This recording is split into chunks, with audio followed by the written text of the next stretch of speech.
How often do you second guess your style choices? If you're like most women, it happens almost every day. Today, I want to talk about style self-trust and why it is the key to confident, effortless style. Second guess yourself much? It is so common that women second guess themselves when it's time to edit out what is no longer working, time to purchase new pieces, time to get dressed on a daily basis, pack for an upcoming trip, or accept an invitation to a special occasion and know what to wear. It's really a common theme that I see in the work that I do with clients where women just don't trust their own instinct and their own gut and their own intuition when it comes to getting dressed and making decisions around what makes it into their wardrobe and what makes it onto their body every day. Hello, I'm Kristen from Kristen Kane Style. Thank you for stopping by my channel. Style self-trust is actually the foundation of the work that I do with women. My signature program is called Style Therapy. If you are interested in more information on working one-on-one together, there's a link down below. You can book a 1-hour free consultation call where we can decide if it's a good fit for you right now. I cannot stress enough how much the game changes in your style and your wardrobe when you begin to develop style self-trust. And it's one of those things that it doesn't seem all that important because it seems that women can continue getting dressed and showing up every day on some level, even if they don't feel great about their style and their wardrobe and their outfit choices. They can continue showing up for a long time without style self-trust. And then usually there is one thing or a series of events or situations that kind of bring the situation to a head, which is usually when I meet a woman who then becomes a client. Women kind of reach this boiling point with their style, and they really recognize that underneath it all is just a lack of trusting themselves in all areas of getting dressed. I worked retail for over 20 years, and I first got this idea of women not trusting themselves around their clothing choices in fitting rooms and constantly being faced with women who just couldn't make a decision on their own about what to purchase and whether or not to purchase it, whether to leave it in the store if it wasn't really a great fit for their wardrobe and their lifestyle. They would have friends with them or family members or rely on sales associates to give them the guidance that they lacked and really truly just help them tap into their intuition and their instinct about, did a piece of clothing earn its place in their wardrobe? And the problem with relying on, nothing against anyone who works in retail. I worked in retail for a very long time, and I really truly pride myself on having brought complete honesty to my retail experience. I was not afraid to tell a client we could do better. I really didn't want anyone to be purchasing something that then she would go out on the street wearing it and anyone would think anything other than she looks absolutely amazing. And yet in a purchasing, consumer buying situation in a retail store, there is often a sense of pressure for a whole lot of reasons, not even that the sales staff works on commission or that, they are rewarded for sales. But fundamentally, when a client interacts with a salesperson, the client, from what I hear from my clients, tends to feel like they need to buy something. Like there's some sort of shame attached to having a person help you in a store and then not actually making a decision to purchase anything. And so there's this pressure to purchase against what your instincts or your gut might be telling you about any given piece. So today, after all of that, I want to address why style self-trust and developing it for yourself is actually the key to confident, effortless style. First of all, it only takes a tiny little seed to begin to see results. I think so often women hold back and think, I can't develop style self-trust now because that feels like an enormous undertaking, an enormous project to get my style sorted out so that I like my wardrobe better and it's easier for me to get dressed. And I want to really, truly, if you take nothing else away from this video, I want you to understand that growing your style self-trust starts with very small intentional steps. And those tiny steps are little seeds that begin to take root and grow rather quickly so that you see results and you see change in your wardrobe and in your outfits and in the way you feel about getting dressed very quickly. It is not something that takes a long time to develop style self-trust. And you have to start with perfectionism at play, which I find is a really common situation for women who I work with. It allows you to kind of keep putting off taking action because there's a lot of overthinking. There is a lot of waiting until the circumstance is just right. There's a lot of all or nothing. Well, I can't do anything to develop style self-trust until I can go all the way and have it be sort of my life's work for that period of time. And I want to impress upon you that that is not true, that a tiny little bit in the direction of self-trust, a tiny little bit of action will get you a result very quickly, and then there's momentum that can build from there. So what's the definition of style self-trust? It's really just self-trust with style dropped in front of it. And I find, as I've said, that it is so important that I will give you just kind of a little overview of what I believe that it is. It is really the idea that you can trust yourself and that you know yourself well enough to know how to make decisions around your wardrobe. And so often, there are outside influences, either influencers and social media and all of the connections that we have electronically now that put so much information at our fingertips that it makes it much easier for us to compare ourselves negatively to others. And even if you're not connected digitally at all, oftentimes you are just looking to the approval of someone else, whether it's you are looking for compliments in order to develop your style self-trust, or you're looking for someone who shops with you to help you decide which piece is the right one, if any, to bring into your wardrobe. Most important thing about style self-trust, kind of the basis of it, is that you trust yourself. You learn instinctively and intuitively to know if a piece is right for you or if it's not. You don't need to look outside of yourself because you trust yourself in order to make decisions about your wardrobe. And why does it matter if you have style self-trust or not? Well, it makes it a whole lot easier to get dressed. It makes style not so confusing and overwhelming and frustrating, because when you trust yourself, as I said a second ago, all of the noise quiets. You're not bombarded with all of the thoughts that you've probably been carrying around for years and all of the drama that comes with those thoughts. It makes your life so much easier when you trust yourself around your style. Style self-trust eliminates decision fatigue and overthinking. When you trust yourself to know pretty quickly whether a piece is for you or not, whether you should pack it on the trip, to take on the trip or not, whether you should be wearing it that day or to a special occasion or not, when you trust your answer to those kinds of questions, it eliminates the decision fatigue because you're not vacillating. You're not ruminating and overanalyzing. Should I, shouldn't I, should I, shouldn't I? You trust yourself and you make the decision and you go with it. That does not mean to say that you always make a decision that you're pleased with later.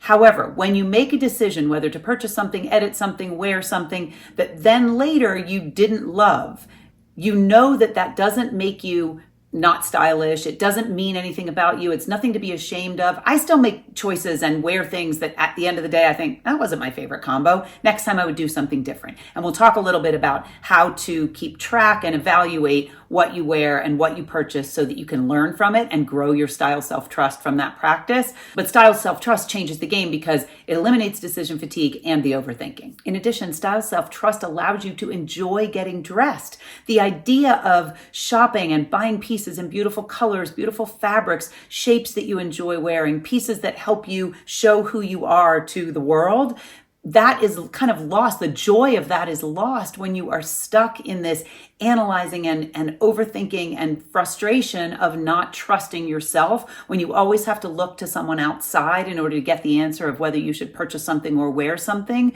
That's exhausting and it's also not fun. You're not celebrating and enjoying your sense of innate, authentic style because you're too busy not trusting yourself to actually make a decision about what you're wearing and go with it. Style self-trust helps you save time and money and energy. It saves you time because you trust yourself to make a decision, so you're no longer spending lots of time trying to decide anything that has to do with your wardrobe. And it saves you money because you're no longer shopping to try to grow your style self-trust. You trust yourself, and therefore shopping usually comes, if not to a screeching halt, it slows down quite a bit, because once you begin to trust yourself, you know what to leave in the store. You're no longer swayed by the friend you're shopping with or the sales associate, because you have this inner knowing of, that actually isn't going to serve me in my wardrobe. It might be a beautiful piece. It might be on sale. It might fit me really well, but I know myself well enough and I know my style well enough, and I trust myself at the end of the day, that piece isn't going to serve me. So it saves you money because you're not bringing pieces in that aren't going to work in your wardrobe moving forward.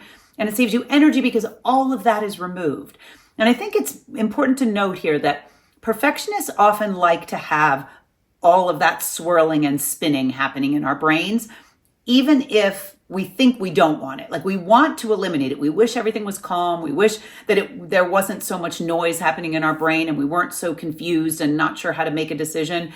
And yet when we actually are faced with the growing of our style self-trust, in this case, there is sort of this space that becomes available in our brain that we're not sure what to do with. And I've experienced this in my own life, both with style and in other areas, where once I really start to get a handle on trusting myself and on allowing kind of the well-oiled machineness of the whole situation to just flow, there becomes this space available in my brain that is a little bit frightening, for lack of a better word. I'm not sure what to do with the calm that I create when I actually solve a problem. And in this case, solving for style self-trust takes away all that you currently might be feeling when you open your closet and feel overwhelmed and frustrated and confused and agitated and irritated and all the negative emotions that might come up when it's time to get dressed. As your style self-trust begins to grow, that noise is quieted and you start to have some space to think, do I actually like wearing purple? I've been wearing purple for 30 years. I'm not sure I even like purple anymore. You can't get to trusting your style decisions moving forward if you don't start the process now and gain the little wins that come with taking action towards style self-trust. And then you have this kind of new pocket of brain space, this new energy to be able to focus on other things. Whether it's you can just get dressed with ease and go play with your grandchildren for longer, whether it's that you can just get dressed with ease and go read a book or go write a book, whether it truly, as I said a second ago, opens your brain and gives you the space and kind of the bandwidth to be able to really assess your wardrobe. You had all this drama and all these negative thoughts and limiting beliefs kind of bouncing around. And as the style self-trust grows, you allow space and time and energy for, is this the wardrobe that I really want to have? How can I begin to evolve and tweak my style so that it really feels authentic for me? Because when we just have the drama of, I don't know what to buy, I don't know what to get rid of, I don't know what to pack for the trip, I don't have any idea what to wear today, I need to buy something else, my closet's already so full, I need to clean out my closet. When all of that is happening, there's no room for actually just taking a pause and really truly deciding what matters next with your wardrobe, because you're just troubleshooting all of those thoughts on a regular basis, constantly. So growing your style self-trust allows you to kind of put the brakes on it, lets you pause and really take a minute, take a breath and think, okay, if I trust myself, if I know how to do this, am I doing it in a way that works? Am I wearing colors that I love? Do I love the jeans that I'm currently wearing? Do I have the shoes that would really complete the outfits? It gives you a whole new sense of space in your brain to be able to really, truly identify how your style is working for you, because you're starting to trust yourself that you'll know the answer as you go through the steps. And a word on perfectionism and style self-trust, because this is really where the kind of rubber hits the road. Most of the women who I work with have some sense of perfectionism around their style. Usually, if we have it in one area, we have it in every area. So if there's some perfectionism at play around your style and you're afraid of making the wrong choice and you tend to overthink and there's this sense of all or nothing, I either have to get rid of everything and have all new fabulous clothes, or I'm not going to do anything, I'll keep wearing what I have way past its prime. There's a sense of people pleasing and of rule following. Well, I can't do it this way because that's not what's in, or I have to do it this way because that's what my sister said is the best look for me. And I want to just mention that when you can recognize that perfectionism is actually at play and you can begin to kind of explore your thoughts. And when you start to hear yourself and your mind saying, oh, well, my sister Debbie said I can't actually wear white pants after Labor Day. Pause a minute and really question, is that thought true? Is it actually true that you can't wear white pants after Labor Day? Do you want to wear white pants after Labor Day, but you're really afraid of Debbie's reaction and opinion about you maybe choosing to wear white pants after Labor Day? We get stuck in these loops of thought patterns and the actions and the results that they create as the way that it flows downhill. And then if we don't pause to question the thought, we don't change it. And so perfectionism and style self-trust go hand in hand, because perfectionism likes to keep us stuck. It doesn't want us to make a mistake. It doesn't want us to show up and look foolish and I don't want you to show up and look foolish, but I want you to learn to begin to take steps to trust yourself so that you can truly know, I actually love white pants after Labor Day. And I'm sorry to you, Debbie, that doesn't work for you. Debbie has her own limiting beliefs about the white pants after Labor Day. That's on her. If you choose to wear them, we want you to develop the style self-trust to be able to do it without feeling yucky in them all day because you really feel like Debbie might be right. So I apologize to the Debbies. That was just the name that came up quickest. Okay, so if you're ready to have some style self-trust, this is kind of a new concept to you, or maybe it's not a new concept. Maybe you've heard me talk about it before and you started down the path and didn't feel like you gained any traction or that anything took root. So I want to just talk about what needs to happen in order to begin to gain style self-trust so that you can build a wardrobe you absolutely love wearing and get dressed for any occasion with ease. Fire truck. So that you can build the style self-trust that it takes to create a wardrobe you truly love wearing and you can get dressed for any occasion with ease. So style self-trust starts with action. I think the biggest issue for perfectionists is we want to hold back until we're sure that the action we take is going to be successful. Therefore, we tend to research a lot. We tend to watch a lot of videos. We tend to look at a lot of Instagram feeds and possibly troll Pinterest for quite a bit. We want to understand how to do something perfectly before we take any action. And sadly, and I say sadly because I wish that it were different also. I like the idea of collecting all the information and of learning more and of eventually just showing up and having it figured out. Unfortunately, that is not the way it works. Style self-trust begins when you begin to take action. And I don't mean edit out everything in your wardrobe and buy a whole new collection of clothing and begin to wear outfits that are completely different than what you wore before. I mean, start really small. It can be you just wear the better option this afternoon. That you decide, you know what, that sweater that I always pass by because I feel like it's not quite a good enough day or it's not a special enough occasion, I'm going to actually wear that sweater this afternoon. Even if I'm not leaving my house, even if I'm just going to see myself in the bathroom mirror a couple of times before I get in the shower later, I am going to put that sweater on and I'm going to pay attention to how I feel in it. Because I think that's the other thing. We wait thinking that once we have it all figured out, we will show up in the new sweater and we will feel the way our brain has told us we will feel when we have style self-trust. But if we don't begin to take any action toward that feeling that we think we want, we're never going to get there. And the frustration just keeps building and we maybe keep buying things that aren't actually solving our problem and we feel more lost and more stuck. So one small action. So it could be wear the better thing. Wear the one better piece today. Put on a necklace if you don't usually put on a necklace. Wrap a scarf around your sweater as you head out the door that adds a little bit of color and feels a little bit more finished. Put on a combination that you know you feel put together in. Even if you wore it yesterday, wear the exact same combination today and pay attention to how it feels on your body and how you feel in it when you interact in the world. So you're going to start small and you're going to be intentional. You're not going to just kind of randomly, go all over the place with this growth of style self-trust. Pay attention to the areas where you really don't trust yourself. If you're pretty good at getting dressed, but you never put on a belt, and you really wish that you were wearing belts, and you occasionally put on an outfit and wear a belt and it feels good, but it still feels too unfamiliar and a little bit too risky, you might have this internal dialogue going on about belts. If I would just find a few more belts, my outfits would look more complete. If I would lose 10 pounds, a belt would look better on me, which isn't true.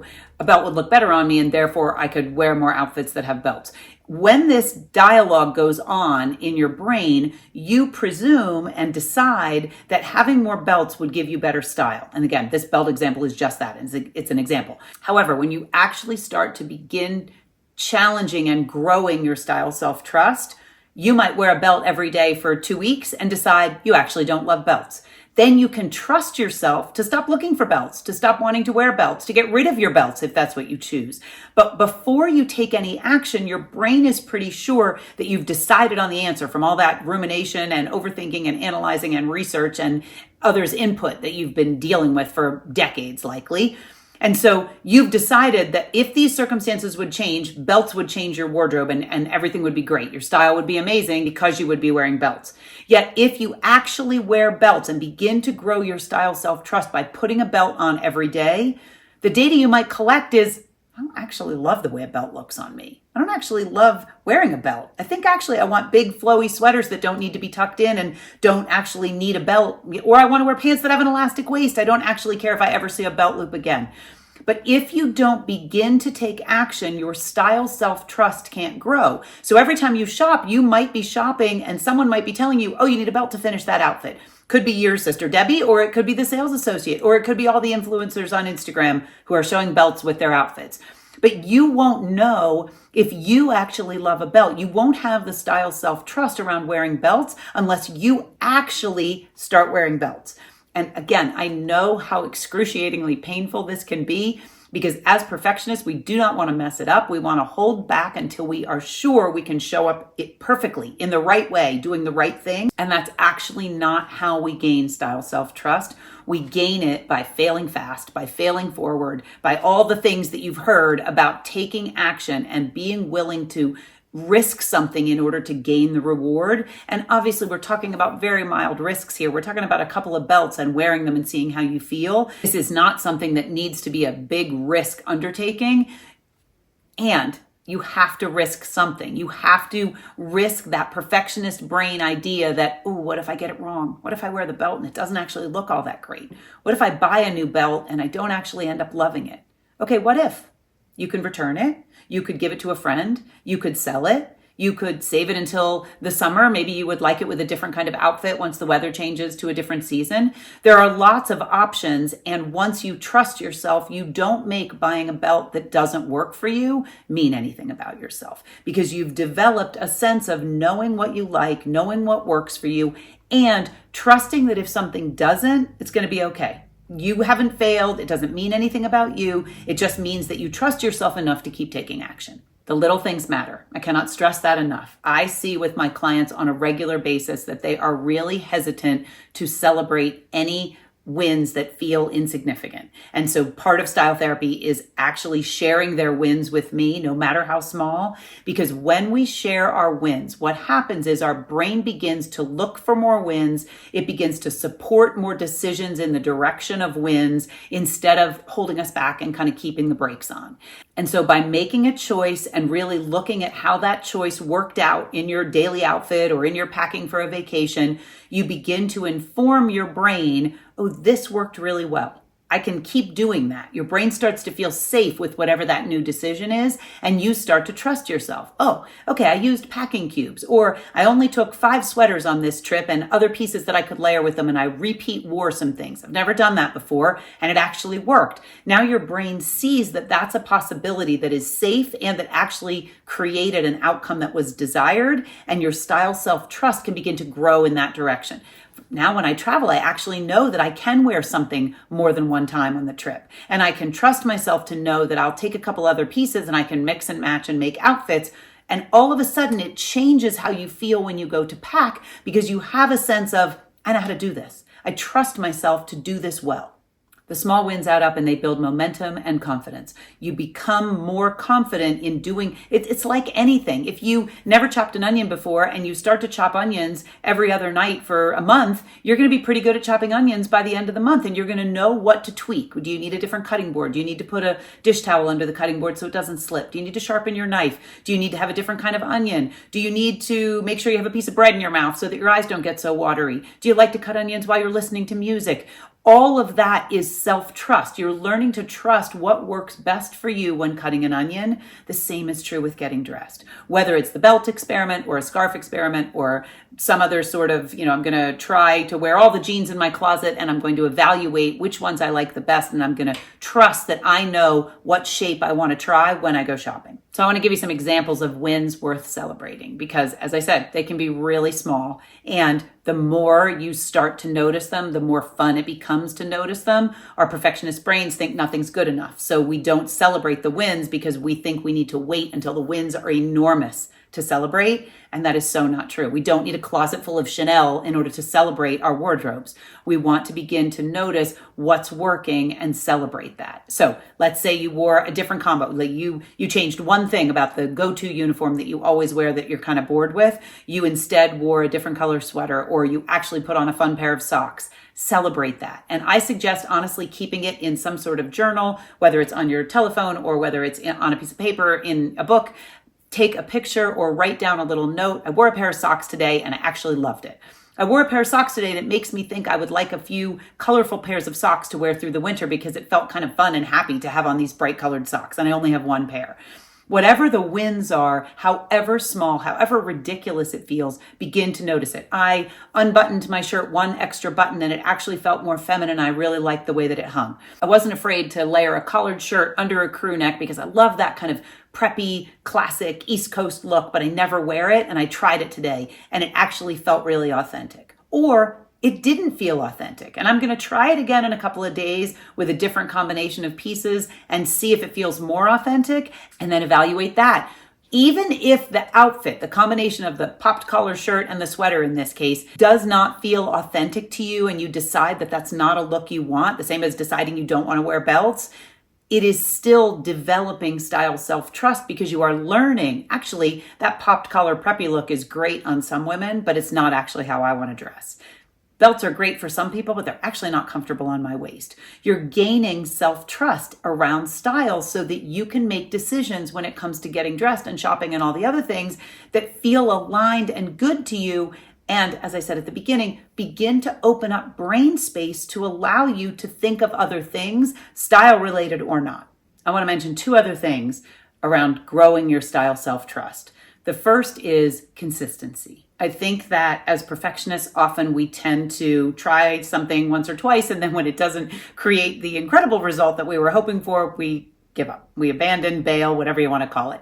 And I see this so often with my clients. They are usually really skilled at understanding what they should be doing, and maybe they've taken a little bit of action towards changing their style, but they have not done it consistently. They have lacked the consistent action that would actually create the momentum and the style self-trust that would create the change that they really want in their wardrobe. Whether it's the small wins, whether it's documenting what you're wearing, whether it's, practicing and experimenting with making new looks, you want to do this consistently. And consistently doesn't mean every day for the next 6 months you have to absolutely dress head to toe in a totally put together outfit or you're failing at this. You get to decide what consistent means for you. With most of my clients, we adopt the approach of more often than not. So out of the course of 7 days, more days than not, you're going to practice whatever the style self-trust exercise is, whether it's wearing the belt, whether it's putting together a head-to-toe outfit, whether it's going to shop and really truly only buying, a piece that lights you up that you know is going to work in your wardrobe. You want to be consistently, more often than not,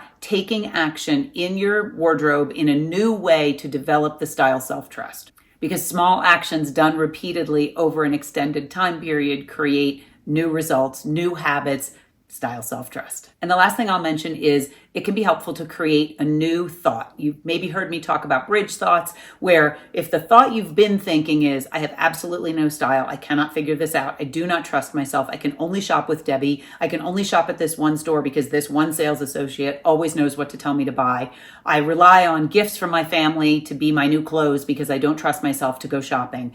If those are the thoughts that you've been thinking and you don't believe that you can do it on your own, then waking up tomorrow morning and deciding, well, Kristen said I can have style self-trust, so now I trust myself completely in all areas around getting dressed and my style, that probably isn't going to fly.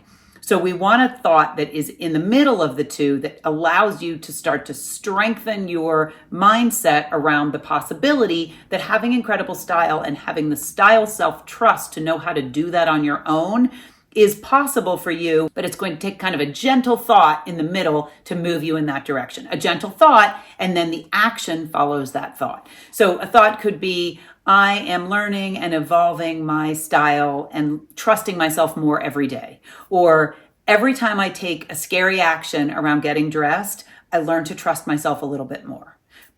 I am growing my style self-trust one outfit at a time. It is possible that I could learn to trust myself so that others' opinions about my wardrobe don't matter anymore. So we don't want to try to get you to jump to the I have this all figured out. I have all the style self-trust in the world. I don't need anybody's input. We want you to have a thought in the middle that makes your brain feel good, because when your brain feels good, and good means safe, when your brain feels safe, it will allow you to take action. When your brain believes that you are safe, it will allow you to take action. So I'm wrapping up with kind of the first step. Yes, you want to take small steps and you want to take them consistently and you want to celebrate your wins. But the place to begin is with some sort of a thought that allows you to open your mind to the possibility that having style self-trust is available for you. So there are women like me who have learned to grow their style self-trust, and they now get dressed and shop and pack and do all the things around style with ease. I am learning and growing and changing, and my style self-trust is getting stronger every outfit I wear.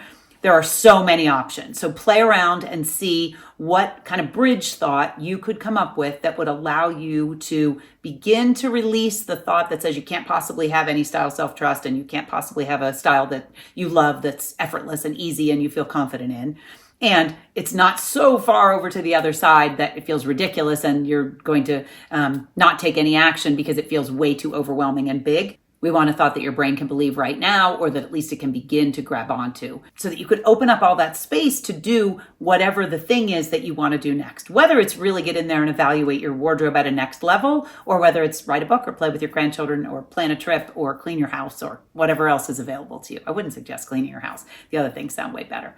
And pay attention to how the choices you're making as you grow your style self-trust make you feel. Because at the end of the day, I find that it's pretty easy to know if we're on the right path by how our body reacts. So does something feel dense or does something feel light? Like when you make a choice, when you decide you're going to wear a belt, it might feel scary in the beginning, but after you've worn the belt the whole day, really check in with your body. How did that feel? Physically, how did the belt feel on your body? And even more so, energetically, how did it feel to wear the belt? Usually, my clients report back that they're actually so proud of themselves for taking the action. Even if they end up not liking wearing the belt in this example, they actually feel so incredibly empowered because they did the thing that they've been avoiding, that their style self-trust starts to grow the very first day. So pay attention to how each small step makes you feel and follow. It's kind of like breadcrumbs. Follow the light, more joyful feeling, and you will lead yourself right to style self-trust.